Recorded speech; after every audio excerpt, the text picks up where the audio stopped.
Queridos suscriptores, bienvenidos a Disidencia. Yo soy Pablo Majruf, me da mucho gusto saludarlos en este primer conversatorio en vivo, exclusivamente a través de Substack. Es un placer saludarlos. Primero que nada, gracias por su suscripción, gracias por sintonizar. Esto sería imposible sin ustedes. Gracias por ser parte de esta ya comunidad, de esta revista. De mentes, voces y plumas jóvenes, una especie de conspiración que quiere dejar su huella y formar un canal y un medio independiente que pueda verdaderamente emanciparse del poder, de los medios, de los dueños, de los políticos y de todas las cadenas de vicios que tienen los medios de comunicación en México y que de alguna manera restringen la libertad. Entonces, bienvenidos, es un honor y pues sin más por el momento le doy la bienvenida a nuestro invitado estrella. Me da muchísimo gusto además que él precisamente sea pionero de este ejercicio, este primer conversatorio. Carlos Matienzo, ya es de cajón, yo diría que el analista en seguridad de Disidencia desde antes de que existiera Substack, ¿no? Él ya ha venido al podcast múltiples ocasiones y bueno, pues es un invitado de honor. Lo presento brevemente porque me parece que ya lo conocen. Es fundador y director de la consultoría Data Int, consultoría en seguridad. Es maestro por la Universidad de Columbia. Es editorialista, ahora en el Heraldo, pero lo fue buenos años en el Excelsior y también en Letras Libres. Y bueno, es un comentarista habitual en radio y televisión. Querido Carlos, muy bienvenido seas tú a Disidencia y gracias. No, gracias a ti, Pablo, otra vez por la invitación. Pues ya nos hemos aventado un par de podcasts, aquí en tu Substack un artículo y pues con mucho gusto y el honor de ser ahí el padrino de tus live.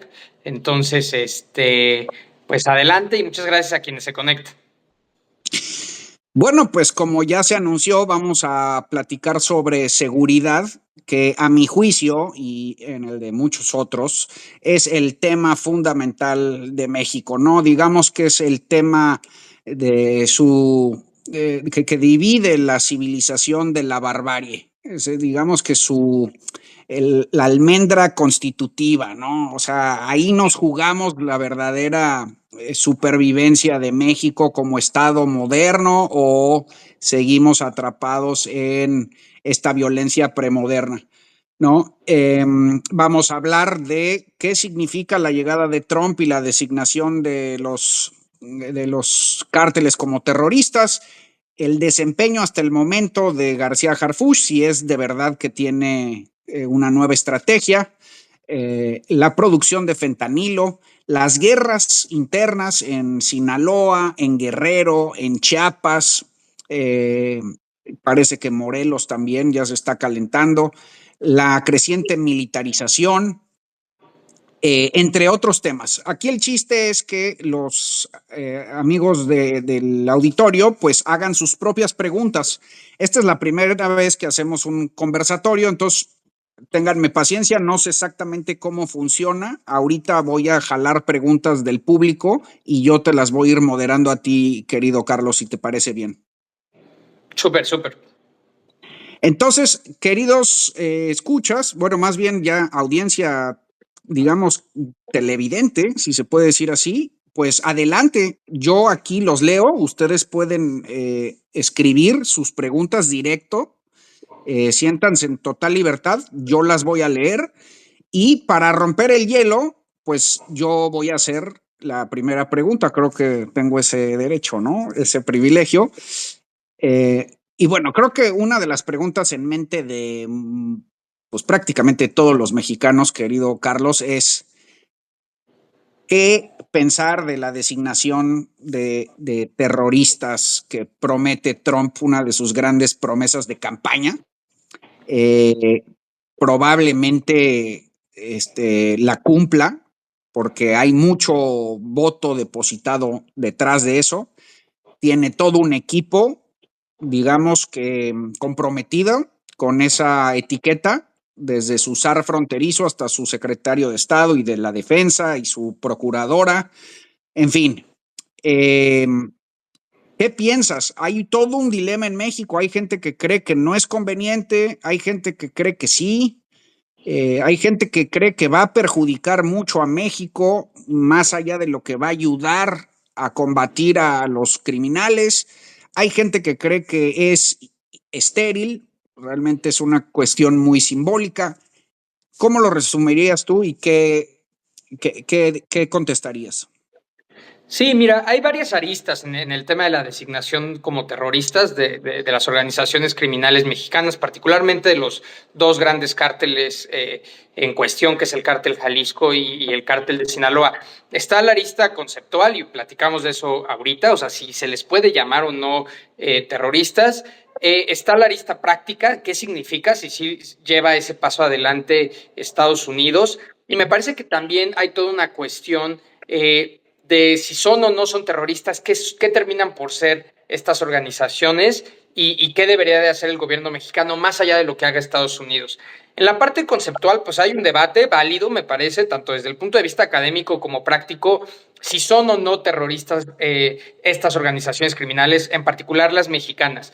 Y hay dos puntos desde mi punto de vista, hay dos formas de verlo, ¿no? Si lo ves por el terrorismo como un concepto de tipo de organización, como una categoría de organización, creo que es donde menos podemos justificar que se les nombre terroristas a las organizaciones criminales, porque suele estar más vinculado tanto con movimientos de guerrilla como con movimientos fundamentalistas que combaten al Estado con la intención de destruir al Estado o de suplir al Estado o de crear otra figura de dominación territorial o ideológica, ¿no?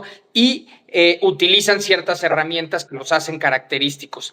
Para mí es más importante, más que el concepto de qué construye una organización terrorista o no, es el terrorismo como medio. Y ahí es donde sí creo que hay y de hecho escribimos de eso tú y yo al hacer una pues atrevida comparación con el tema de Hamas, justo nos concentramos en eso. Las organizaciones criminales mexicanas cometen actos de terror, sí o no. Y la verdad es que ahí hay justificación suficiente para decir que sí. Por un lado, son las principales causantes de atrocidades contra los derechos humanos de los mexicanos y de las personas que habitan en México. Estamos hablando desde casos que van desde desplazamiento forzado, reclutamiento de niños, ataques indiscriminados contra la sociedad civil, tortura, canibalismo, incluso demostraciones de violencia. Por supuesto, no todo esto necesariamente es terrorismo. Muchos de estos en realidad son incluso hasta crímenes de guerra, ¿no? Si extendemos y podemos extender esa discusión, si esto se trata de un conflicto armado, irregular o no ortodoxo en términos conceptuales, pues la verdad es que hay cosas que entrarían dentro de lo que en derecho internacional son violaciones graves a los derechos humanos y crímenes de guerra propiamente. Pero además el tema es que el crimen organizado mexicano, particularmente en territorio mexicano, sí utiliza el terror como herramienta, como mecanismo.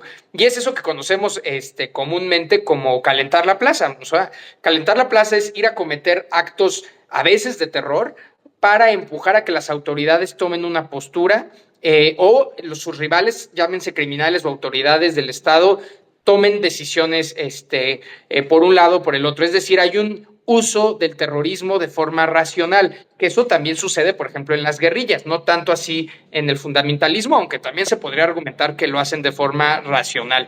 Entonces, sí hay espacio para ese debate. Me parece que quienes menos justificados están para llamarlos terroristas son realmente los estadounidenses, porque no han cometido actos de terrorismo en territorio estadounidense, aunque de todos modos, en la forma en la que ellos clasifican las organizaciones terroristas internacionales, cabría con que en México lo cometan actos de terrorismo. Y también se me pasó a mencionar pues el propio asesinato de alcaldes, ¿no? Pues, el descabezamiento del alcalde de Chilpancingo es algo más que crimen organizado. Aquí lo que está pasando es que nos faltan palabras, conceptos y normas para entender qué es lo que es el crimen organizado en México. Y ese es un drama histórico, legal y por lo menos de las últimas décadas desde que iniciamos la guerra contra el crimen organizado. Son algo más que criminales y esto es algo más que policías contra ladrones.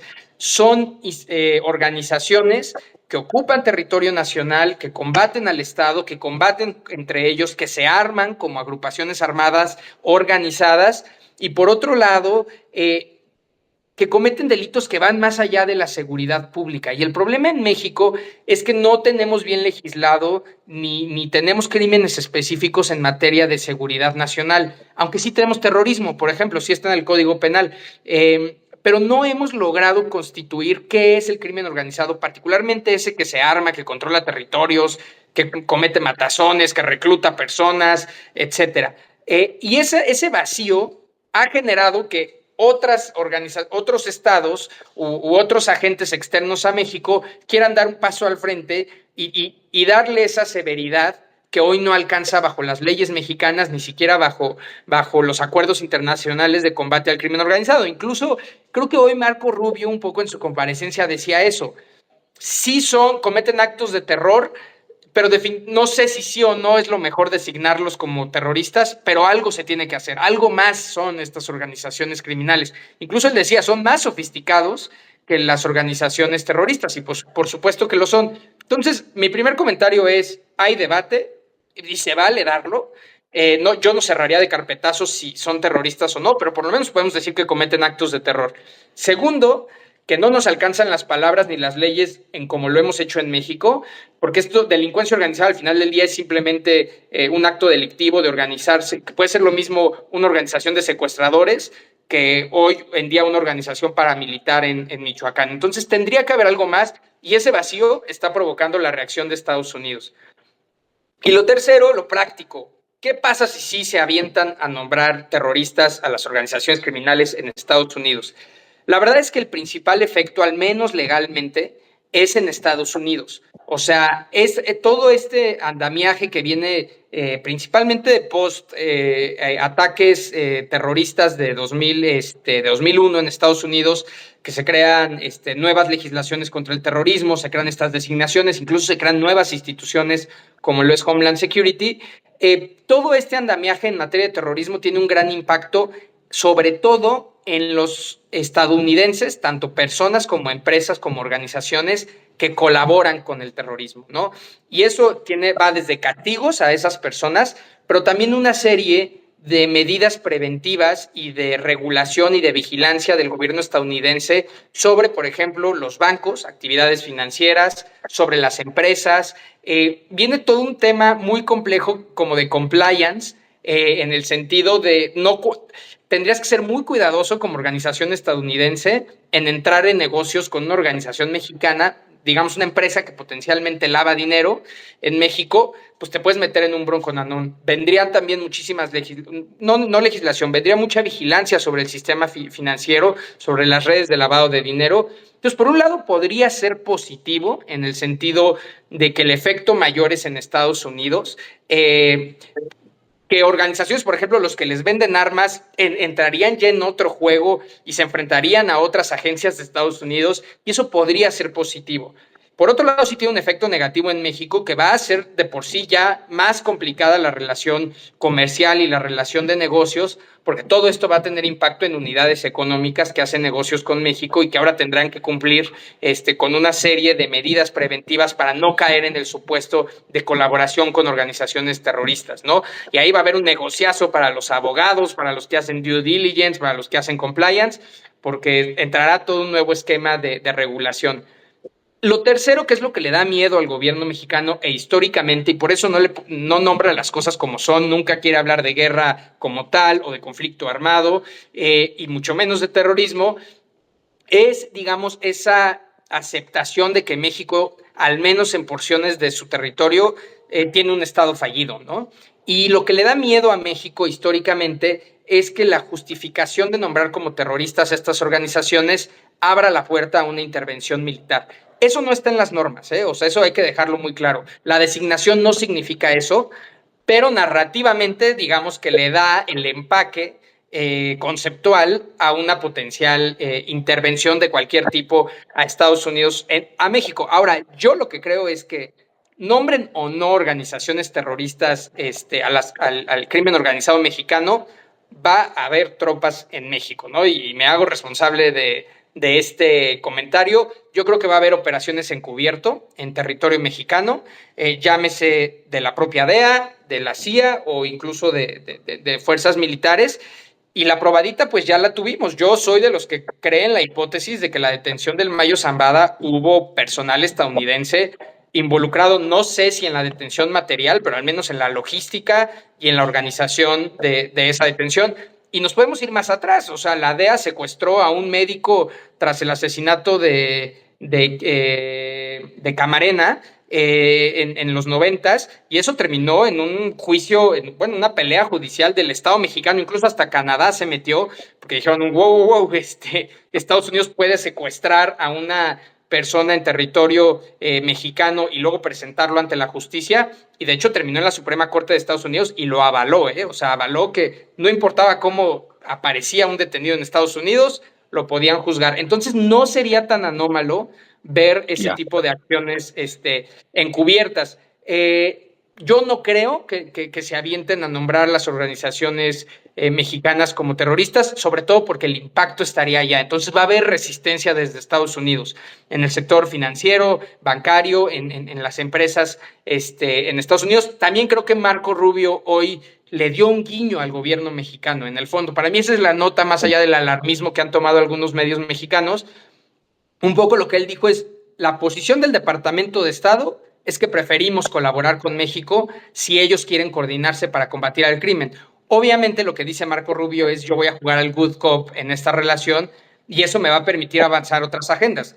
Entre otras, vendrá el tema Venezuela, vendrá el tema Cuba. México no va a poder ganar todo en la mesa, va a tener que ceder en lo geopolítico si quiere convencer al Departamento de Estado de que les ayude a frenar esas opciones mucho más agresivas. Cierro diciendo esto, la amenaza va a estar, va a ser constante, va a ser mucho más agresivo el gobierno de Estados Unidos y es nuestra culpa por dos razones, por el desorden que tenemos y porque nosotros mismos no hemos resuelto nuestro dilema. Si nosotros tuviéramos una lista de organizaciones que cometen atrocidades contra los derechos humanos y eso habilitara al gobierno mexicano a actuar con más fuerza o a otros tipos penales o a otro tipo de consecuencias, ya no habría esa puerta para que Estados Unidos nos exigiera más, ¿no? O sea, nosotros mismos tenemos que poner el plan sobre la mesa y darle la severidad que amerita el tema del crimen organizado mexicano. Totalmente de acuerdo, Carlos. Bueno, empiezan a llegar las preguntas. Gracias por esa magnífica introducción. Ahora sí, ya están entrando las preguntas del público. Yo iré moderando. Vamos a hacer las respuestas más o menos concretas para que todo el mundo pueda preguntar. Y la primera pregunta es del maestro Macario Schettino, que dice, ¿cómo ves los cambios que implica García Harfuch? ¿Realmente hay una nueva estrategia? Y si la hay, ¿cómo va? Pues de entrada, un saludo a Macario y muchas gracias por unirse. A ver, lo que es muy notorio es que hay un cambio de intención, hay un cambio de voluntad. Y desgraciadamente en tierra de ciegos el tuerto es rey y eso es positivo después de 6 años desastrosos de abrazos no balazos, que no solo significó no actuar, sino tolerar pactos político-criminales, ¿no? Y eso me parece que es una de los mayores errores que han pasado en todos estos sexenios de lucha contra el crimen organizado. De entrada, pues el abrazos no balazos, fíjense, no se ha mencionado, si no me equivoco, ni una vez en la mañanera. Por todo lo contrario, hay una intención, al menos narrativa, de combatir con más decisión al crimen organizado y yo diría que también material, ¿no? Está más suelto el ejército y la marina, lo cual también tiene sus desventajas. Hemos visto ya algunas acusaciones de violaciones a los derechos humanos en Sinaloa, que es natural que suceda, pero hay una mayor actuación. El golpe a los alcaldes y a las autoridades municipales del Estado de México me parece una muy buena señal de parte del gobierno federal, un poco diciendo, mandando la advertencia a todos de, pues, se acabó la puerta abierta a los acuerdos político-criminales. Un poco también ya hay reacciones de autoridades estatales, el caso de Chiapas, por ejemplo, que entró con una narrativa muy de mano dura contra el crimen organizado, que ya arrestaron a un alcalde. Por supuesto, detrás de esto, particularmente en Chiapas, a lo mejor hay un tinte político, Chiapas es así, son parte de los reacomodos políticos, pero al menos se acabó digamos, el veto tanto narrativa como en política pública a combatir al crimen organizado que había con López Obrador, que quien lo quisiera hacer lo tenía que hacer escondidas y que más bien lo que estaba bien era tolerar al crimen organizado. No es suficiente ese cambio de narrativa, se quedaron muy cortos y vamos a ver muchos problemas porque no lo acompañaron también de un cambio de organización ilegal importante. A Harfuch le dieron el cargo, pero no es claro cuál es su encargo, ¿no? Realmente, ¿qué va a hacer García Harfuch? Lo que yo creo que está tratando de hacer es construir una corporación dentro de la Secretaría de Seguridad Pública y Ciudadana que se dedique a hacer investigación criminal, como una gran unidad antimafia. Que todo esto, por cierto, bueno, mencionaría otras cosas y con eso concluiré. Quiere reconstruir el Sistema Nacional de Inteligencia, el sistema civil, que prácticamente se lo han comido los militares. Quiere reconstruir una gran base de datos de información estadística criminal y delictiva. Le suena por ahí a Plataforma México. Básicamente, Harfuch llegó a intentar hacer lo que aprendió de los sexenios de antes de López Obrador. O sea, le dimos un círculo y estamos regresando. Una agencia de investigación criminal, particularmente enfocada en el crimen organizado, le suena por ahí la AFI, ¿no? De García Luna. Una gran plataforma estadística, delictiva y criminal, Plataforma México. Un sistema nacional de inteligencia, el CISEN y en consecuencia el Consejo de Seguridad Nacional. Es en el fondo una derrota del obradorismo y un triunfo del calderonismo y del peñanietismo, lo que representa Omar García Harfuch. Ahora, ¿va a poder o no? Esa es la gran pregunta y ya se empieza a ver la descoordinación, las contradicciones, el estira y el afloja con el ejército y también no se ha visto, pero puede darse con la fiscalía, algo que por cierto también le pasó a Genaro García Luna en su momento. El problema es que le dieron la misión, él tiene claro qué quiere, pero no le dieron las herramientas legales. Todo el esfuerzo de García Harfuch depende de su capacidad política de tomar el mando, de coordinarse, pero de la voluntad del ejército, de la marina y de la fiscalía que quieran cooperar con él, porque él no tiene la fuerza operativa ni la capacidad para judicializar casos. Entonces, está en veremos. So far, hay un cambio de intención, lo cual se celebra, pero ya tenemos que empezar a ver también un cambio de organización y de resultados, ¿no? Magnífico, Carlos. Aquí veo una muy buena pregunta de Marcio P., que atañe más bien a la cuestión libertaria, individual, que me parece muy interesante, ¿no? Dice, por fin, hablemos de la libre portación de armas, ¿no? De la protección del individuo. Es una preocupación que trae mucha gente, a lo mejor hay este sueño libertario, pero vale la pena, me parece, contestar. O sea, ¿qué pasa con los individuos que no se pueden defender, que no se pueden proteger, que las policías no los ayudan? ¿Qué onda, no? Es una pregunta muy difícil